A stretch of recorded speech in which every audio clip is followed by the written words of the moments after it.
Welcome once more to Leadership Training with Strathmore Business School, supported by CGAP, a program under the World Bank. We talked about training you as a leader. We don't train people as leader, we inspire them to leadership. And one of the most important things that you need to understand is that we are not going to deal with the entire ambit of leadership. Leadership is very deep, and it involves many situations and many types of institutions and many angles. To be a political leader is not to be a business institutional leader, although as a business institutional leader, you need a little bit of politics, especially if you want to gain power and you want to inspire.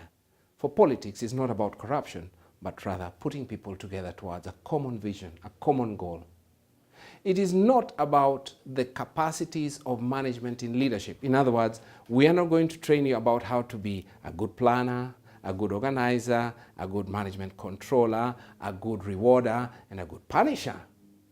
You need all those things to be a good manager. You need to get your facts right. You need to know how to do research in order that your decisions are informed. You need to know the professional part of management in whichever area of management you're holding. But there is something about management that does not reach out to teams, to people, to win them over.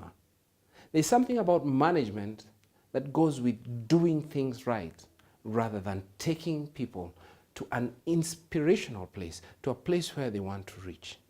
Look, if you really want to know the part we are going to deal with at this moment in time, all we want to do is to make you surely understand that you must move from self-knowledge to self-mastery. And fundamental to this journey is understanding your capabilities, which will be primarily an intellectual work, and an area of coaching, which will be an area in which you generate an understanding of your emotional intelligence, the soft skills that do not have any technique to go with, but that are so fundamental to put together people to drive them towards a common goal. The intellect and the emotional are very important. Self-mastery, self-knowledge, knowing yourself is so important. But look, you cannot really truly say you have mastered yourself until you bring both of them. And managing that process is called self-mastery. The beginning is self-knowledge, the end is self-mastery. So what's the content that bridges these 2 points, A and B?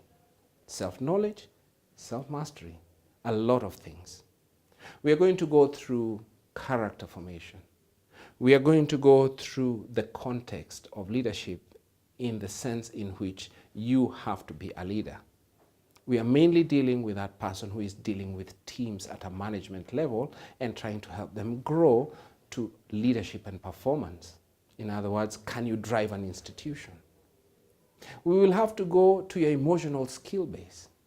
We'll have to look inside you to see whether you yourself have a vision for your life, whether you really want to be a leader, whether you are really interested in being a leader.